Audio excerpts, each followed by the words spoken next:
share, and spread the word. Subscribe today. TV.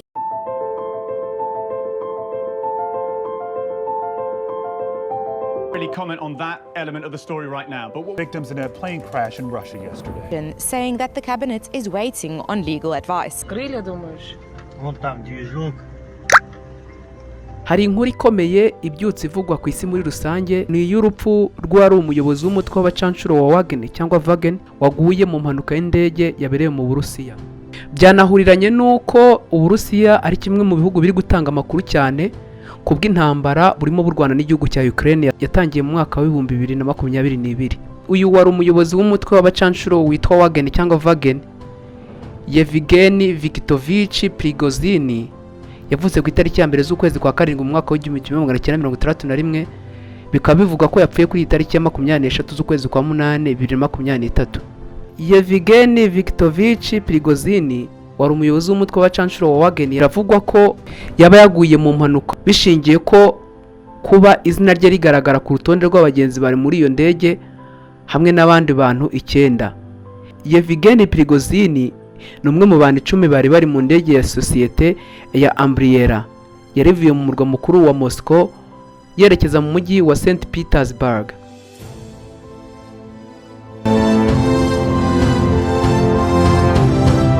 Nk'uko ibiro ntaramakuru bya Rusiya TASS bitangaza, Minisitiri ushinzwe ubutabazi mu Burusiya yatangaje ko muri iyi ndege abantu bose bari bayirimo bapfuye. Nimba Yevgeny Prigozhin yari ari ku rutonde rw'abantu bari muri iyi ndege, nawe yaba yahasize ubuzima.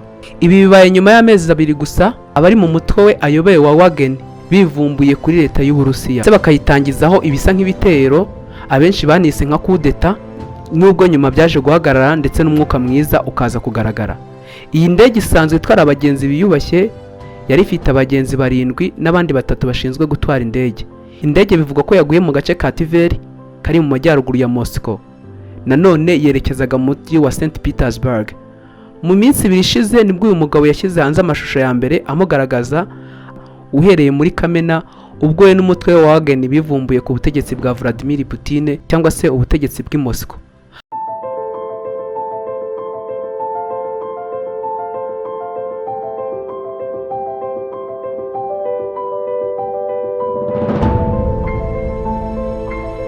Ayo mashusho aheruka yavugaga ko gahunda ikurikiyeho ari ukujya kubohora umugabane wa Afurika.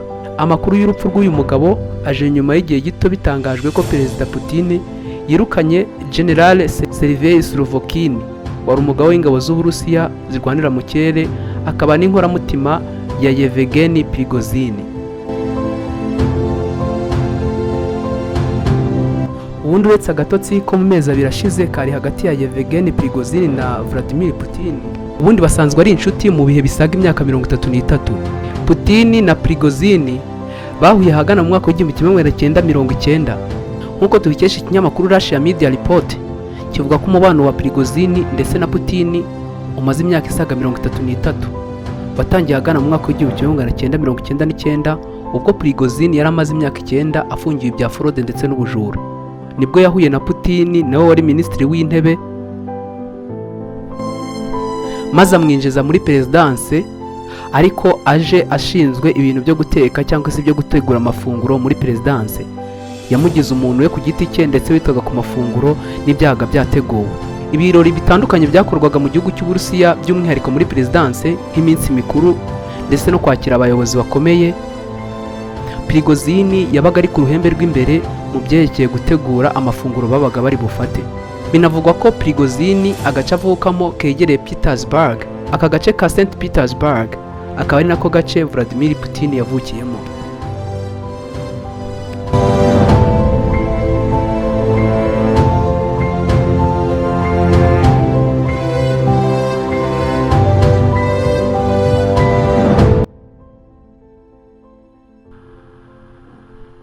Ikinyamakuru kimwe cyanditse ko Yevgeny Prigozhin yari umwe mu bizerwa ba Vladimir Putin kuko yakoze igihe gitandukanye mu gutunganya amafunguro cyangwa se kwita ku biribwa n'ibinyobwa, kimwe mu mirimo ihabwa abantu babizerwa cyane muri perezidanse. uyu mugabo yashyize ibiganza bye ku mafunguro atandukanye n'ibinyobwa byakiriye abaperezida batandukanye bagiye basura perezidanse y'Uburusiya cyangwa igihugu cy'Uburusiya. Urugero ni nka George W. Bush wa Leta Zunze Ubumwe za Amerika ndetse na Jacques Chirac wayoboraga Ubufaransa muri iyo myaka. Aba ngaba akaba ari bamwe mu baperezida bayoboraga ibihugu muri icyo gihe, ariko ubu ngubu biri ku ruhembe rw'imbere mu kudacana uwaka na leta y'i Moscow cyangwa leta y'Uburusiya.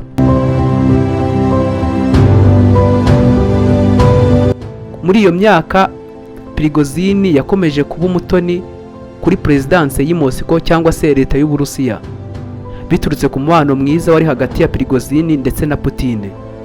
Ikinyamakuru The Moscow Time cyo kivuga ko perezida Vladimir Putin na Prigozhin bari inshuti z'akadasohoka.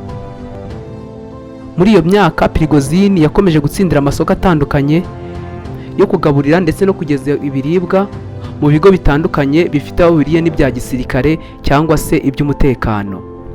Ibyo byose byabaye kugeza mu mwaka w'ibihumbi 2010.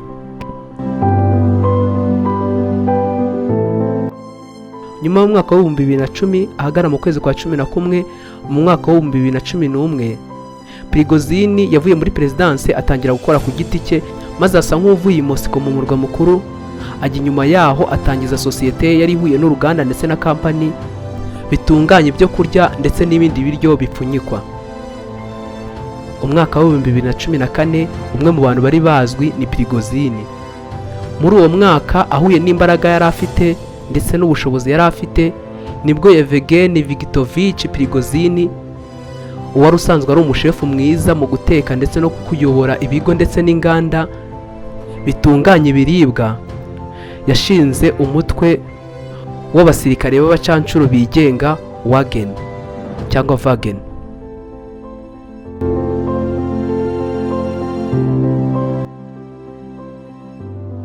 Yevgeny Viktorovich Prigozhin uwo mwaka wa 2014 yatangiye page nshya, maze ashinga uwo mutwe wa WAGNER w'abasirikare b'abacancuro bigenga, ahereye ku mbaraga, igitinyiro ndetse n'ubushobozi yari afite.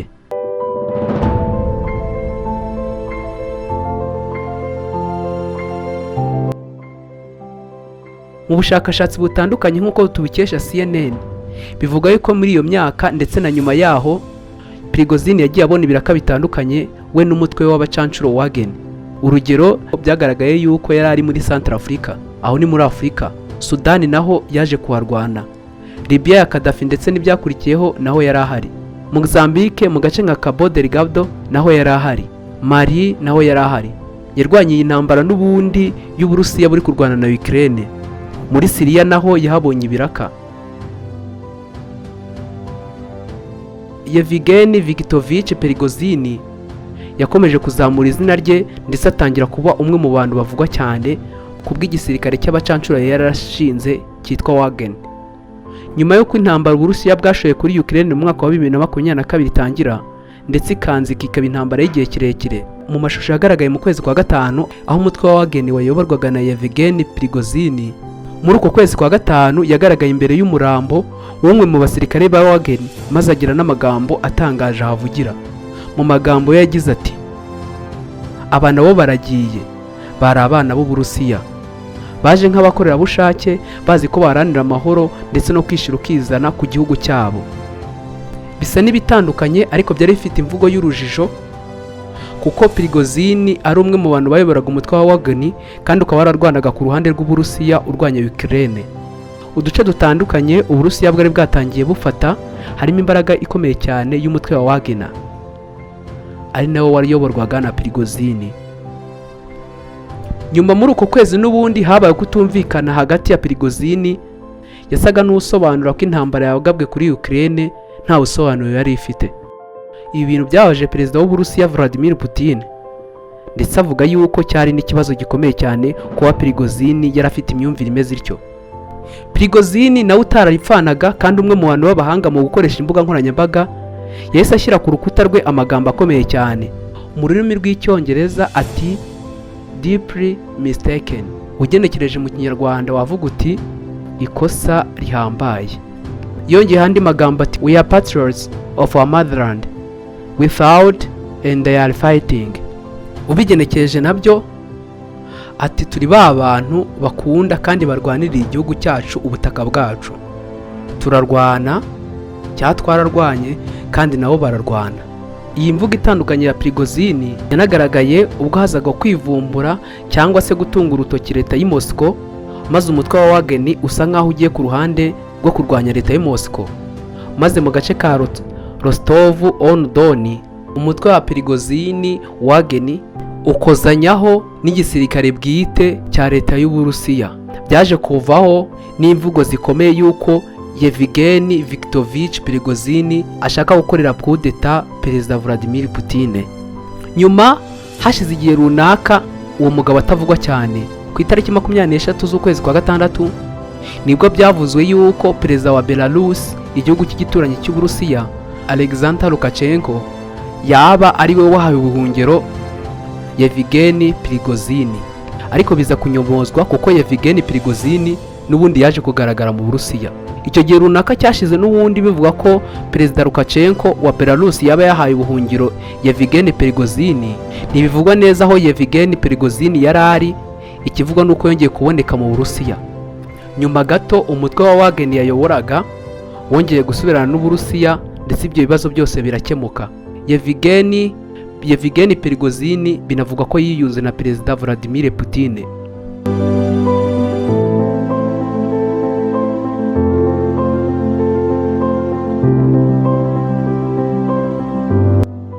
Amwe mu mashusho cyangwa amagambo yaheruka yavugaga yuko noneho ibitekerezo bye byose cyangwa imbaraga zigiye koherezwa muri Afurika kugira ngo hakemerwe ibibazo bitandukanye, by'umwihariko no kubohora umugabane wa Afurika.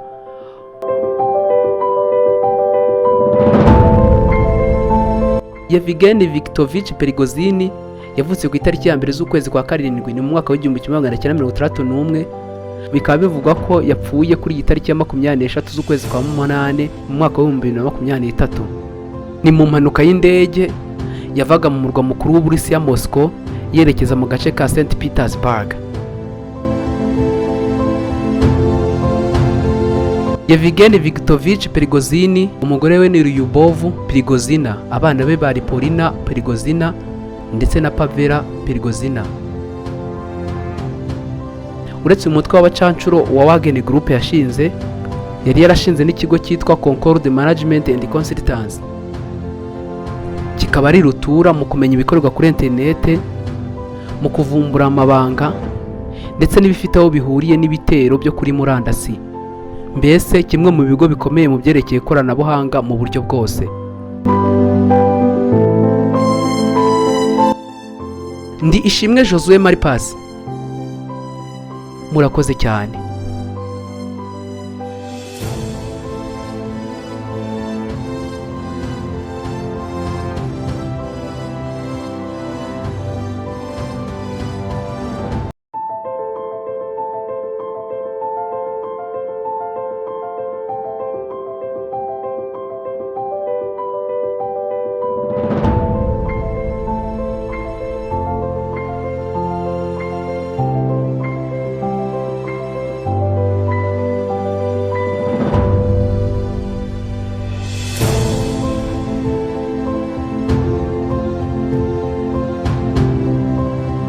Watch, share, and spread the word.